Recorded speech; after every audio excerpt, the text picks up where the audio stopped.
बोलो जयकारा बोल मेरे श्री गुरु महाराज की जय।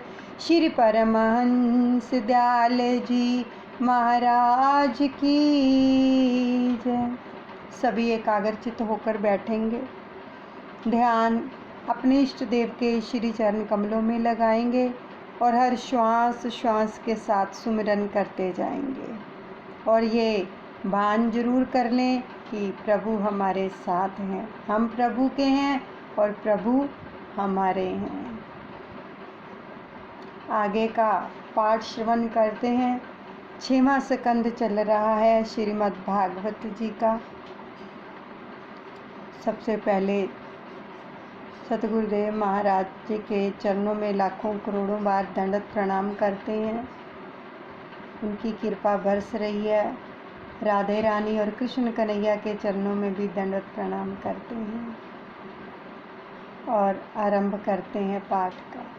हरे रामा रामा रामा हरे हरे, हरे कृष्णा कृष्णा कृष्णा हरे हरे, हरे रामा रामा रामा हरे हरे,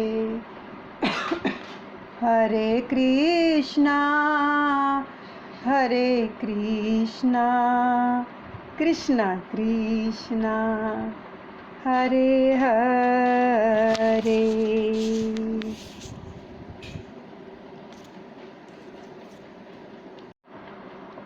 आगे का प्रसंग श्रवण कर रहे हैं, रसपान कीजिए। दैत्यों ने इसे शुभ प्रसंग माना और देवों के साथ युद्ध शुरू कर दिया। पराजित देवगण ब्रह्मा के पास पहुँचे। ब्रह्मा ने देवताओं को कड़ा उलाना दिया और वह पराजय तो उस ऋषि के अपमान का ही फल था। उन्होंने ऋषि ब्राह्मणों की सेवा करने का आदेश देते हुए कहा था, किसी ब्रह्मनिष्ठ ब्राह्मण को गुरु मानकर उसे बृहस्पति का आसन दो। तो देवों ने पूछा, ऐसा ब्रह्मनिष्ठ ब्राह्मण कौन है? तो ब्रह्मा ने कहा, प्रजापति त्वष्टा का पुत्र विश्व रूप ब्रह्मनिष्ठ है। विश्व यानी जगत, अब विश्व यानी विष्णु भगवान। विश्व के प्रत्येक पदार्थ में जो विष्णु का दर्शन करे वही विश्व रूप है। जिस प्रकार सुनार की दृष्टि में आकार का नहीं स्वर्ण का महत्व अधिक है, इसी भांति ज्ञानी पुरुष कार को महत्व नहीं देते। आकार में से ही विकार उत्पन्न होते हैं। विश्व रूप सभी जड़ चेतन में ईश्वर की झलक देखता है। शत्रु को भी शत्रु भाव से नहीं ईश्वर भाव से देखो। सभी के प्रति सद्भाव रखना कठिन है। मार्ग में किसी सौभाग्यशाली नारी का दर्शन होने पर तो लक्ष्मी जी की भावना मन में उत्पन्न हो जाएगी, किंतु विधवा मिल जाए तो झुंझलाहट से आंखें फेर लेते हैं। वे यूँ नहीं सोचते कि विधवा भी तो गंगा के समान पवित्र है। और विश्वरूप ब्रह्म ज्ञानी तो था ही और ब्रह्मनिष्ठ भी था, और ब्रह्म दृष्टा ही ब्रह्मोपदेश कर सकता है। इसी ब्रह्म रूप के सहारे देवों ने दैत्यों का जो था पराभव किया। दैत्य कौन है? काम क्रोध आदि ही दैत्य हैं। ब्रह्मा के आदेश से देवगण विश्व रूप के पास गए तो उन्होंने देवों को नारायण कवच प्रदान किया। ये आपको जो दोबारा से प्रसंग सुनाया जा रहा है, यहाँ पे बहुत सुंदर है कि देखो, उन्होंने देवों को नारायण कवच प्रदान किया। कवच के अंदर बहुत पावर होती है और ये नारायण कवच जो उन्होंने धारण किया उससे उनकी कितनी रक्षा हुई। ऐसे ही हमें हमारे श्री परमहंस दयाल दादा गुरुदेव जी का जो सुरक्षा कवच मिला हुआ है, हम किस प्रकार से उसमें सुरक्षित रहते हैं। पर कौन रहता है सुरक्षित? जो संशय भाव नहीं करता है उसके ऊपर ही ये जो है प्रभु की कृपा उतरती है। जो प्रभु के नाम में कोई भी संशय भाव नहीं रखते हैं, केवल वे समझते हैं कि ये मेरे प्रभु ही हैं, तो इसके सहारे देवों को अपना राज्य फिर से प्राप्त हो गया। विष्णु कवच से, कवच के अंदर देखो कितनी शक्ति है। हमारी कोई भी चीज़ जैसे इधर उधर हो जाती है, गुम हो जाती है। आज बहुत सारे लोगों के मैसेज आते हैं कि हमारी चीज़ जो खो गई थी, हमने सुरक्षा कवच में डाली, वो मिल गई। तो ये क्या एक विश्वास होता है जो उन्होंने बृहस्पति का अपमान करके गवाया था। नारायण कवच से समर्थ होकर इंद्र ने असुरों की सेना को पराजित कर दिया। इस कवच में इतनी पावर होती है। तो योद्धा संग्राम में जाते हुए लोहे का कवच धारण करता है। इसी प्रकार नारायण कवच जो है मंत्रात्मक बख्तर है। ये मंत्रों का कवच होता है। जो विष्णु कवच है, नारायण कवच है। इस मंत्र का जप करने वाले को चाहिए कि वह पहले अंग न्यास करे और कर न्यास करे। शरीर के प्रत्येक अंगों का न्यास करके इस मंत्र का जप करना है, जो नारायण कवच कहलाता है। यानी इसका जो अर्थ बता रहे हैं नारायण कवच का, कि जल के अंदर रहने वाले जलचर जंतुओं से और वरुण के पाश से मत्स्य मूर्ति भगवान मेरी रक्षा करें। माया में ब्रह्मचारी रूप धारण करने वाले वामन प्रभु भूमि पर भी मेरी रक्षा करें। आकाश में विश्व रूप और त्रिविक्रम प्रभु मेरी रक्षा करें। यह बात निश्चित रूप से सत्य है। इस कारण से सर्वज्ञ सर्वव्यापक भगवान श्री हरि सदा सर्वत्र सर्व सब रूपों से हमारी रक्षा करें। नारायण कवच का ये अंतिम श्लोक महत्वपूर्ण है, याद रखने योग्य है। डर लगने पर मनोद्वेग के समय इसका पाठ करो।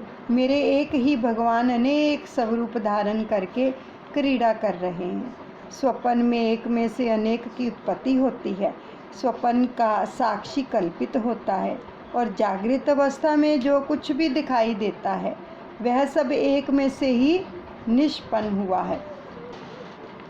जब तुम ऐसा मानोगे कि यह संसार जगत ईश्वर रूप है, तभी तुम निर्भय हो सकोगे।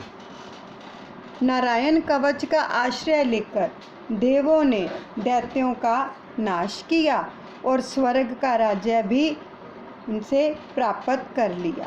अब विश्व रूप का मात्र ग्रह दैत्य कुल में था। वे सभी में ब्रह्मनिष्ठ रखते थे और राक्षस में भी वे ईश्वर के स्वरूप का साक्षात्कार करते थे। उनका अभेदाभेद सिद्ध हो गया था, अतः वे यज्ञ में दैत्यों को भी आहुति देते थे। सभी में मैं है और इसमें मैं को व्यापक बनाओ।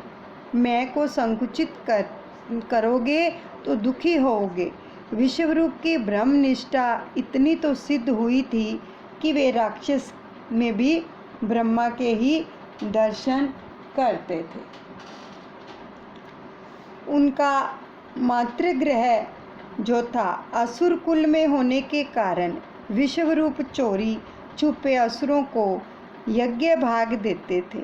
इंद्र को यह बात उचित ना लगी, तो इससे इंद्र आदि देवों की ब्रह्म भावना सिद्ध हुई।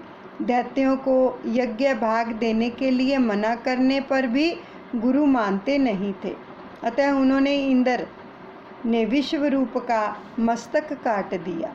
यह समाचार सुनकर प्रजापति त्वष्टा को बड़ा दुख हुआ, तो उन्होंने संकल्प किया कि मैं ऐसा यज्ञ करूँगा जिससे इंद्र को मारने वाला पुत्र प्राप्त हो।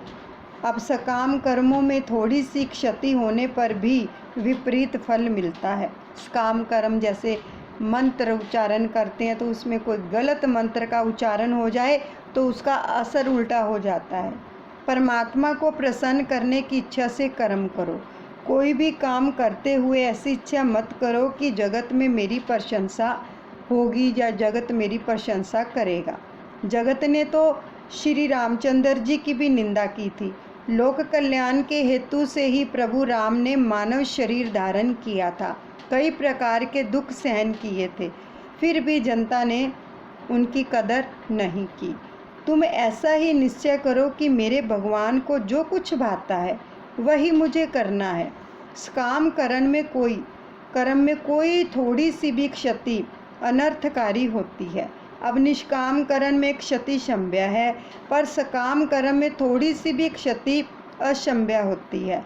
यह मंत्र में कुछ ऐसी क्षति हो गई कि इंद्र की हत्या करने वाले पुत्र के बदले इंद्र के हाथों से ही मारा जाने वाला पुत्र उत्पन्न हुआ, क्योंकि उन्होंने मंत्र में गलत उच्चारण कर दिया था कि इंद्र शत्रो विवधर्वस्व, इंद्र शत्रो विवधर्वस्व। इस मंत्र को बोलते समय ऋषि तवज्जो ने इंद्र शब्द को जो था उदात कर दिया और शत्रु शब्द को अनुदात कर दिया।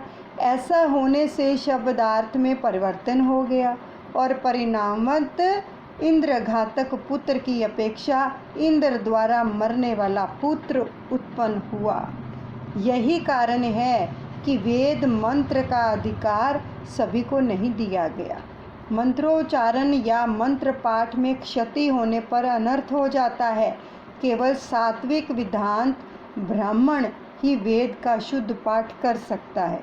इसलिए संस्कृत में जो भी मंत्रोच्चारण होते हैं हर कोई नहीं कर सकता। इससे बेहतर है कि सिंपल भगवान का नाम लो, लेकिन वो मंत्र का उच्चारण ना करो जो आपको बोलना नहीं आता है।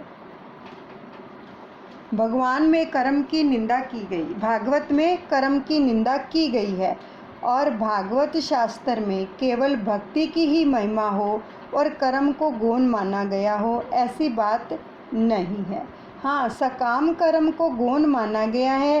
कर्म करते समय ही एक ही हेतु होना चाहिए, वह ये कि ठाकुर जी को प्रसन्न करना है। कोई भी कर्म कर रहे हैं, कोई सेवा कर रहे हैं, बस ये मन में ये भाव रखो कि हमने अपने सतगुरुदेव को प्रसन्न करना है। और यज्ञ कुंठ में से जो वृतासुर उत्पन्न हुआ वह देवों को सताने लगा। देवों के भी सभी अस्त्र शस्त्र उसने सामने प्रभावहीन सिद्ध हुए। अब घबराहट के मारे देव परमात्मा की शरण में चले गए और परमात्मा से प्रार्थना करने लगे कि परमात्मा ने देवों से कहा, यदि जो दधीचि ऋषि की अस्थियों से वज्र बना सको तो उस वज्र से जो था वृतासुर मारा जा सकेगा। साथ साथ भगवान ने देवों को उलाना भी दिया कि मुझे प्रसन्न करके भक्ति जैसा श्रेष्ठ वरदान मांगने की बजाय तुमने एक तुच्छ वस्तु की मांग की है। प्रभु ने अपना दिव्य तेज वज्र में निहित किया। उस वज्र के अंदर अपना जो दिव्य तेज था, अपनी शक्ति थी, अपनी पावर थी, उसमें डाल दी, निहित कर दी और वृतासुर को मारने के लिए इंद्र वज्र लेकर युद्ध करने लगा। अब त्रासदायक वृत्ति की वृतासुर है और वृत्ति जो है अंतर्मुख हो जाए तभी जीव का ईश्वर से मिलन हो सकता है। किसी भी अवस्था में ईश्वर से विभक्त मत हो। वृत्ति की जो बाहरी मुक्ता है दुखद है और त्रासदायक है। यह तो देवों को भी त्रास देती है। मन को स्थिर रखना है तो आँखों को भी एक ही स्थान पर स्थिर रखो। वृत्ति में जो बाहरी मुख होने पर कथा में या मंदिर में भी दर्शन करने में आनंद नहीं मिलता। मिलता है आनंद अगर हम एकाग्रचित्त होकर नहीं बैठते हैं, दर्शन करते हैं, श्री आरती पूजा करते हैं, वंदन करते हैं, प्रभु का सिमरन करते हैं, किसी मंदिर में जाते हैं, गुरुद्वारे में जाते हैं। अगर हम एकाग्रचित्त होकर नहीं बैठते, इधर उधर डोलते रहते हैं, उनसे बात कर ली, उनसे बात कर ली, तो क्या होता है, वृत्ति तो लगेगी नहीं और आनंद भी नहीं आएगा, क्योंकि हम स्थिर होकर नहीं बैठे हैं। इसलिए बाहरी मुख वृत्ति को ज्ञान रूपी वज्र से नष्ट कर दो और ज्ञान जो है वो प्रधान बल है। अब इसके सहारे विषय वृत्तियों को, आवरण वृत्तियों को मारो, तभी इंद्रियों के अधिष्ठाता देवों को शांति मिलेगी। अब भागवत में पहले चरित्र कहा जाता है और उपसंहार में सिद्धांत कहा जाता है। ब्रह्मनिष्ठा ऐसी अटल होनी चाहिए कि अंत विषयों में रमने का मन ही ना हो, और मनुष्य विषयों में आनंद खोजता है, इसलिए वह मिलता नहीं है। प्रभु के भजन में ही वज्र सी अटल निष्ठा रखो, कि प्रभु के भजन में इतनी निष्ठा रखो कि ये जो प्रभु का सिमरन है, जो सतगुरु ने हमें नाम दीक्षा दे रखी है, भगवान के नाम में इतनी पावर है कि हमें हर चीज़ से मुक्ति दिलाएगा। और दधीची ब्रह्मनिष्ठ थे, अतः उनकी अस्थियों में भी दिव्यता थी। जो भगवान के नाम में हर समय रमे रहते हैं ना, जिनके हृदय से रोम रोम से भगवान के नाम का ही उच्चारण होता है, जिनकी वृत्ति प्रभु में ही लगी रहती है, तो उनके शरीर के रोम रोम से, हड्डियों से, हर चीज़ से क्या होता है, भगवान के नाम का ही उच्चारण होता है और शक्ति आ जाती है उनके अंदर, और एक क्या है, दिव्यता झलकती है। 1 करोड़ जप करने पर माला में दिव्यता आती है, क्योंकि जिस चीज़ को भी हाथ में लेकर आप जप करोगे, जप में इतनी शक्ति, इतनी पावर है, उसमें भी दिव्यता आ जाती है, चेतना आ जाती है। शास्त्रों ने कहा है कि मंत्र, मूर्ति और माला को कभी मत बदलो, और प्रत्येक मंत्र में दिव्यता शक्ति है। जो भी मंत्र प्राप्त हुआ हो उसे दृढ़ निष्ठा रख कर जप करो, और मूर्ति भी कभी मत बदलो। जिस स्वरूप में रुचि हो उसे पूर्णतः निष्ठा रखो। आपको किसी भी स्वरूप में रुचि है, लेकिन उसके अंदर आपकी निष्ठा अटल होनी चाहिए, चाहे कोई कुछ भी कहे। हम अपने मार्ग से मत हटो, और उसी में प्रभु प्रकट होंगे। अब वज्र धारण करके इंद्र जो था वृतासुर से युद्ध करने गया, और दोनों में भयंकर युद्ध हुआ। अब वृतासुर पुष्टि भगत अर्थात अनुग्रह है। इंद्र के हाथ में वज्र है जिसमें नारायण है, किंतु इंद्र को नहीं दिखाई देते, वृतासुर को दिखाई देते हैं, क्योंकि वह पुष्टि भगत है। और वह इंद्र से कहता है, इंद्र तुम मुझ पर वज्र का प्रहार शीघ्र करो। उसको पता था कि इस वज्र के अंदर भगवान ने अपनी शक्ति निहित की है, चाहे तुम्हारी जीत हो, लेकिन मेरे ऊपर इसका प्रहार कर दो। किंतु इंद्र से कहता है कि तुम इससे जल्दी शीघ्र मुझ पर वज्र का प्रहार करो, शीघ्र करो, चाहे तुम्हारी जीत ही क्यों ना हो, किंतु तुम्हारी अपेक्षा मुझ पर ही भगवान की कृपा अधिक है। अब लौकिक सुखों की प्राप्ति का प्रयत्न सफल ना हो पाए तो मान लो कि ठाकुर जी ने कृपा की है, और परमेश्वर जिस किसी जीव पर अधिक कृपा करते हैं उससे लौकिक सुख अधिक नहीं देते हैं। लौकिक सुख मिलने पर जीव ईश्वर से विमुख हो जाता है। जितने सुख बढ़ते जाएंगे, बंगले, गाड़ियाँ, पैसा, धन, संपत्ति जितनी बढ़ती जाएगी, उतना जीव उसमें फंसता जाएगा और प्रभु से विमुख होता जाएगा। श्री कृष्ण का नाम स्मरण लौकिक सुखों की प्राप्ति के लिए मत करो। लौकिक सुखों में विघ्न उपस्थित होने पर समझ लो कि मुझे प्रभु अलौकिक सुख देने जा रहे हैं। जब कोई विपत्ति आ जाए, समस्या आ जाए, तो समझो हमें प्रभु अलौकिक सुख देने जा रहे हैं। और जिस जीव पर प्रभु की कृपा विशेष होती है उसका लौकिक सुख जो है प्राप्ति का प्रयत्न भगवान सफल नहीं होने देते। जिस जीव वे साधारण कृपा करते हैं उसे सुख देते हैं। जिस जीव के ऊपर साधारण ही कृपा करते हैं उसे सुख दे देते हैं। अब वृतासुर ने इंद्र से कहा, इंद्र जीत तो तुम्हारी ही होनी है और स्वर्ग का राज्य भी तुम्हें ही मिलेगा, किंतु मैं तो अपने ठाकुर जी के उस धाम में जाऊंगा जहाँ से मेरा पतन कभी नहीं होगा, और तुम्हारा स्वर्ग में पतन हो सकता है किंतु मेरा नहीं। भले ही मुझे लौकिक सुख ना मिल सके, किंतु मैं तो प्रभु के धाम जाऊंगा। अब वृतासुर श्री हरि की स्तुति करने लगे, और इस स्तुति की वैष्णव ग्रंथों ने बड़ी प्रशंसा की है। इस स्तुति के तीसरे श्लोक को कई महात्माओं ने अपने प्रिय श्लोक माना है। अब इसमें क्या है इसका अर्थ इन श्लोकों का, वो हम श्रवण करते हैं कि किस प्रकार से स्तुति की उन्होंने।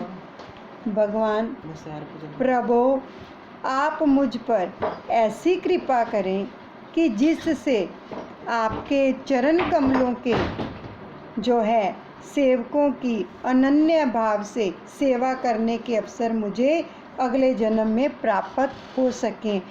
कि भगवान से प्रार्थना कर रहे हैं कि जो आपके अनन्य भगत हैं, अनन्य भगत जो आपकी भक्ति में ही लीन रहते हैं, उनके चरणों की सेवा करने का हमें सौभाग्य प्राप्त हो।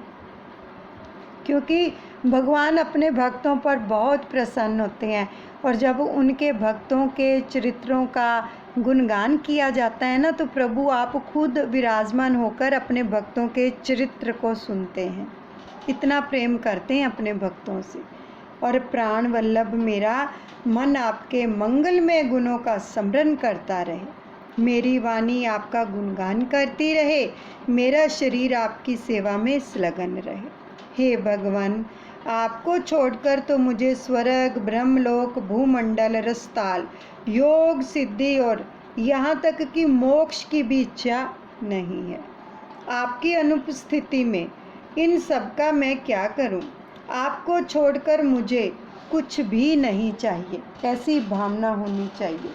हे कमल नयन, आपके दर्शन के लिए मेरा मन उसी प्रकार व्याकुल है जिस प्रकार पंख के बिना पंछी के बच्चे अपनी माता की राह ताकते हैं, या भूखे बछड़े दूध पीने के लिए अपनी गौ माता की प्रतीक्षा करते हैं, या विरहनी पत्नी अपने परदेशवासी पति से मिलने के लिए उत्कंठित रहती है।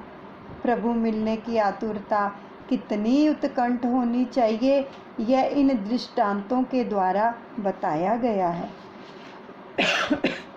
प्रभु, मुझे मुक्ति की इच्छा नहीं है।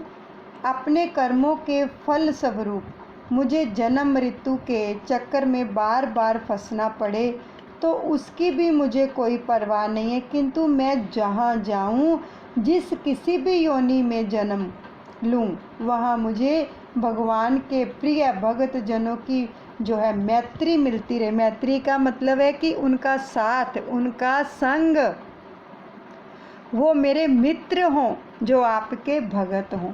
तो ऐसे भगत जिनके मित्र होते हैं तो उनका उद्धार जो है प्रभु कर ही देते हैं। मैं मात्र इतना ही चाहता हूँ कि आपकी माया के कारण शरीर पर स्त्री पुत्र आदि में आसक्त मनुष्यों से कहीं भी किसी भी प्रकार का मेरा संबंध ना होने पाए। दीन होकर शरण में जाने पर जीव को प्रभु अपनाते हैं। जब जीव दीन होकर जाता है ना, बहुत ही विनम्र होकर कि आपके सिवा मेरा कोई नहीं है प्रभु, तब प्रभु उसको अपना लेते हैं। वृतासुर कितना दीन था, वह कहता है कि मैं भगवान की सेवा करने के लिए तो अपात्र हूँ, अतः भगवान के दासों के दास की सेवा करूँगा। मैं भगवान के सेवक वैष्णवों की सेवा करूँगा। मैंने सभी इंद्रियों को भक्ति रस का दान किया। मेरी वाणी कृष्ण कीर्तन करे, मेरे कान आपकी कथा सुने, और वैराग्य बिना भक्ति दृढ़ नहीं हो पाती है। अगर वैराग्य नहीं होगा ना, तो हमारी भक्ति दृढ़ नहीं होगी। वैराग्य यानी कि अपने सतगुरु के प्रति, अपने भगवान के प्रति हमारे दिल में प्रेम नहीं होगा, विरह नहीं उत्पन्न होगी, वैराग्य नहीं होगा कि हमें उनसे मिलने की इच्छा रहे, हर पल आंखों से अश्रुधारा बहे, वैराग्य होता है। तो वैराग्य के बिना जो है भक्ति दृढ़ नहीं हो पाती। और भक्ति भोग के बिना मत करो, भक्ति तो भगवान के लिए ही की जाती है। दूसरा श्लोक वैराग्य का है, जो वृतासुर भक्ति द्वारा इंद्र का राज्य या मोक्ष पाने की अभिलाषा नहीं करता। भगवान ने वृतासुर से पूछा कि वैष्णवों की सेवा करके तुझे कुछ मांगना है क्या? तो उसने उत्तर दिया कि मुझे स्वर्ग तो क्या, ब्रह्मलोक के राज्य की भी इच्छा नहीं है। भोग भक्ति में बाधक है। आजकल तो शिक्षा ही ऐसी दी जा रही है कि जिससे विषय वासना बढ़ती जा रही है, और विषय वासना बढ़ने के कारण जीव भी बिगड़ता जा रहा है। अब वृत्तासुर कहता है कि मेरी तो कोई इच्छा नहीं है, मैं तो आपकी सेवा करना चाहता हूँ, आपके ही उपयोग में आना चाहता हूँ। पहले श्लोक में वृत्तासुर की शरणागति है और दूसरे श्लोक में उसका वैराग्य प्रकट होता है। ज्ञानी शरणागति के 3 भेद मानते हैं। नाथ मैं आपका हूँ, हर समय ये मन में होना चाहिए। नाथ मैं आपका हूँ। परमात्मा द्वारा अपनाए जाने पर जीव मानता है कि ठाकुर जी मेरे हैं, भगवान मेरे हैं। ऐसे भाव के उदय होने पर अनुभव होता है कि जगत में अब और कुछ भी नहीं है। ज्ञान और वैराग्य के बढ़ने पर सब कुछ जो है भगवत में ही लगता है। मेरापन चला जाता है, अहम ब्रह्मस्मि की प्रतीति होने लगती है। जगत में उसके लिए भगवान के सिवा और कुछ भी नहीं रह जाता, मैं भी नहीं रह पाता। वह मैं ईश्वर में विलीन हो जाता है। वैष्णव के बिना शरणागति दृढ़ नहीं हो सकती। अब तीसरे श्लोक में प्रार्थना की गई है कि हे प्रभु, आप अपने दर्शन के हेतु मुझे आतुर बनाएं। परमात्मा पूर्ण प्रेम मांगते हैं, पर जीव उन्हें पूर्ण प्रेम नहीं देता, अतः उनको वह भाता नहीं है, पूर्ण प्रेम नहीं देता है। भगवान पूर्ण प्रेम मांगते हैं, लेकिन हम नहीं दे पाते हैं उनको पूर्ण प्रेम। तो जीव अपना प्रेम देता है स्त्री पुत्र को। अतः वृत्तासुर कहता है कि मेरी तो एक ही इच्छा है कि आपके दर्शनों के लिए मैं आतुर बनूं। चौथे श्लोक में जो वृत्तासुर ने सत्संग की अभिलाषा व्यक्त की है, वह कहता है कि यदि पुनर्जन्म मिलना ही है तो हे प्रभु, आप मुझे वैष्णव यानी कि आपने भक्तों के घर की गाय हो बनाए। यदि मेरा दूध प्रभु के उपयोग में आने वाला हो तो मैं पशु भी बनने के लिए तैयार हूँ, यानी कि हर चीज़ आपके उपयोगी हो, हमें कुछ भी बनना पड़े, ये वृत्तासुर जी कह रहे हैं। पशु शरीर में भी मुझे सत्संग ही मिले। क्या मांग कर रहे हैं? उन्हीं की मांग कर रहे हैं, प्रभु की। और वृत्तासुर ने तो ऐसी स्तुति की कि इंद्रासन भी डोलने लगा। अब भक्ति भगवान को जो है परतंत्र बना देती है, अर्थात भक्ति भगवान को भगत के वश में कर देती है। इतना प्रेम हो भगत के पास कि भगवान वश में हो जाते हैं। अतः भगवान मुक्ति तो देते हैं, लेकिन भक्ति नहीं। भगवान जब कृपा करते हैं तब वे अंत में नष्ट होने वाली संपत्ति नहीं, भक्ति ही देते हैं। और भगवान मुक्ति तो शीघ्र दे भी देते हैं, लेकिन भक्ति नहीं, क्योंकि यदि भगवान भक्ति दे दें तो उन्हें भगत का सेवक बनना पड़ जाता है। भक्ति स्वतंत्र परमात्मा को प्रेम के बंधन से बांध देती है। सेवक बनना पड़ जाता है भगवान को। जिसने भी भक्ति मांगी, देखो नंदा नाई ने प्रभु से भक्ति मांगी, उनकी भक्ति करी और प्रभु को उनकी ही सेवा करनी पड़ी, राजा की जाकर मालिश करनी पड़ी।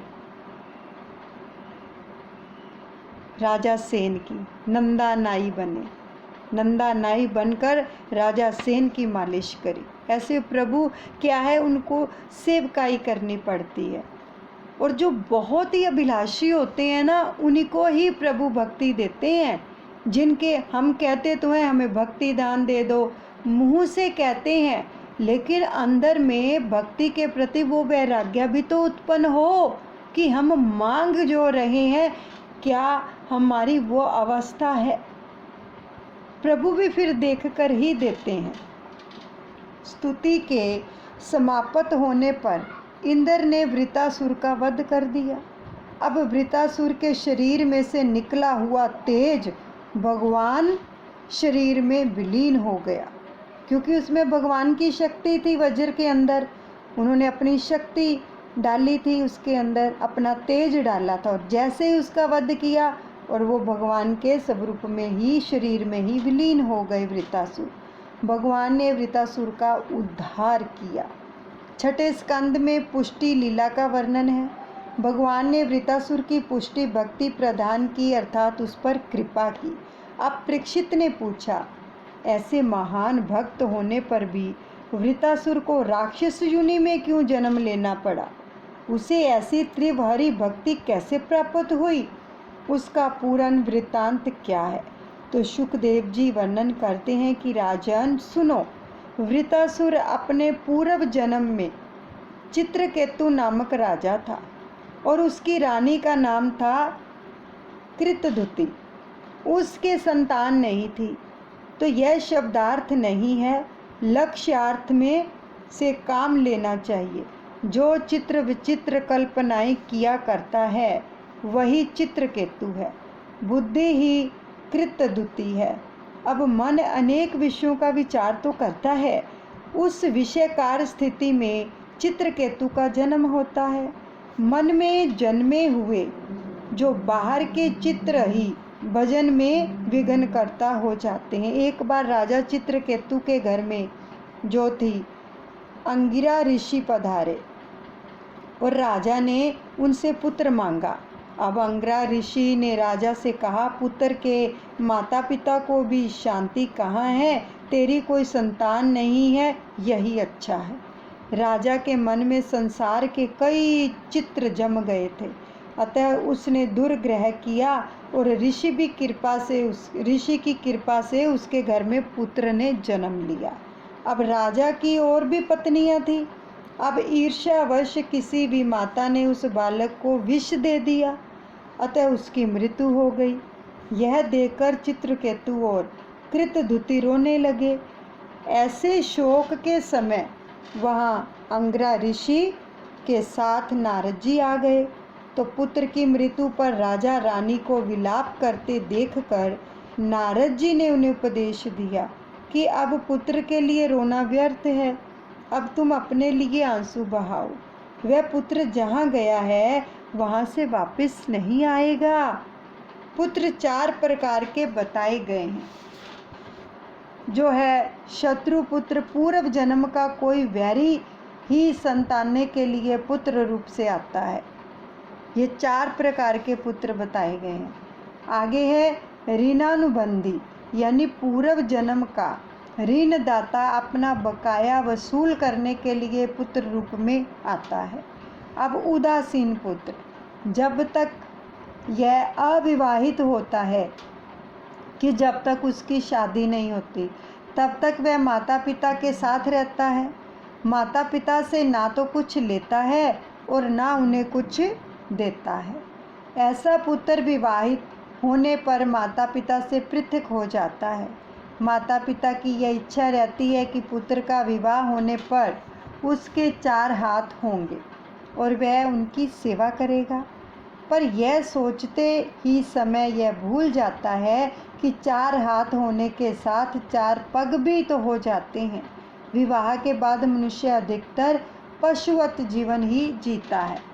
अब अगला जो है, चौथा जो है वो सेवक पुत्र।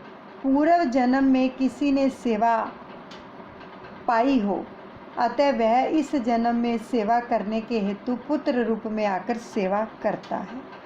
हम किसी की सेवा ना करें पर दूसरे लोग हमारी सेवा अवश्य करें, ऐसी आशा करना निरर्थक है। स्कंद पुराण में जो पुंडलिक का चरित्र है, पुत्र को माता पिता की सेवा किस प्रकार करनी चाहिए, इसका यह बहुत ही उत्तम दृष्टांत है। देखो भागवत जी में हमें कितना कुछ श्रवण करने को मिल रहा है कि हमें अपनी संतान के साथ भी कैसे भाव रखने चाहिए। पुंडलिक के दर्शन करने के लिए भगवान स्वयं पधारे थे। वह भगवान के दर्शन करने नहीं गया था। अब पुंडलिक माता पिता की हमेशा सेवा करता था। जो उनका पुत्र था पुंडलिक, वो अपने माता पिता की हमेशा सेवा करता था। वह माता पिता को ही सर्वस्व मानता था। माता पिता की ऐसी सेवा से भगवान ने प्रसन्न होकर दर्शन दिए। जब भगवान द्वार पर आए तब पुंडलिक तो माता पिता की सेवा में लीन था। वह तो बेचारा गरीब था और उसकी एक छोटी सी कुटिया थी, छोटी सी, और अंदर बैठने के लिए स्थान तक नहीं था, इतनी छोटी कुटिया थी उसकी।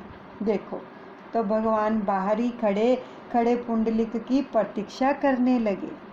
जो सच्चे मन से सेवा भाव रखते हैं, किस प्रकार से प्रभु उनके दर्शनों के लिए आते हैं, उस सेवक को दर्शन देने के लिए और उसके करने के लिए। अब माता पिता की सेवा में व्यस्त पुंडलिक ने भगवान से कहा, माता पिता की सेवा के फल स्वरूप आप मुझे मिले हैं। अगर मैंने निष्ठा से अपने माता पिता की सेवा की, इसलिए आप आए हो ना मुझे दर्शन देने के लिए। अतः मुझे उनकी सेवा प्रथम करनी है, सबसे पहले अब मुझे उनकी सेवा ही करनी है।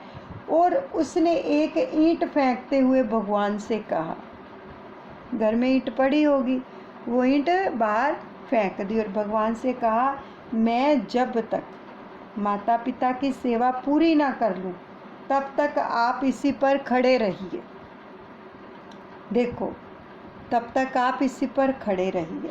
अब भगवान साक्षात प्रकट हो गए और फिर भी पुंडलिक ने माता पिता की सेवा का कार्य अधूरा नहीं छोड़ा। माता पिता की सेवा में कितनी पावर है, कितनी शक्ति है। जो बच्चे अपने माता पिता की सेवा निष्ठा से करते हैं, भगवान भी उन पर प्रसन्न होते हैं। सतगुरुदेव भगवान का भी आशीर्वाद उनको मिलता है। अब खड़े खड़े भगवान जब थक गए तो उन्होंने एक हाथ अपनी कटी पर रख लिया। आज भी पंढरपुर में वे वैसी ही मुद्रा में खड़े हुए हैं। यहाँ अपनी एक ये जो कमर होती है उस पे एक हाथ रख लिया, थक गए थे, तो अभी भी वैसे ही जो पंढरपुर में वैसी ही मुद्रा में खड़े हैं प्रभु। देखो, जो निष्ठावान भगत हैं उनके लिए प्रभु क्या क्या करते हैं। अब पुंडलिक ने उन्हें जिस तरह से खड़े रहने को कहा था वैसे ही वे आज भी खड़े हुए हैं। देखो, अपने भगत के शब्दों का किस प्रकार से वो आदर सम्मान करते हैं कि भगत के मुख से जो निकला है वैसे ही वो आज तक भी खड़े हैं। कटी पर हाथ रखकर वे बताते हैं कि मेरे पास आने वाले के लिए, मेरा आसरा लेने वाले के लिए संसार मात्र इतना, यानी कटी तक की ऊंचाई जितना गहरा है। भगवान पंढरपुर की स्तुति का सर्वोत्तम श्रीमद् शंकराचार्य ने इस प्रकार जो है रचा है कि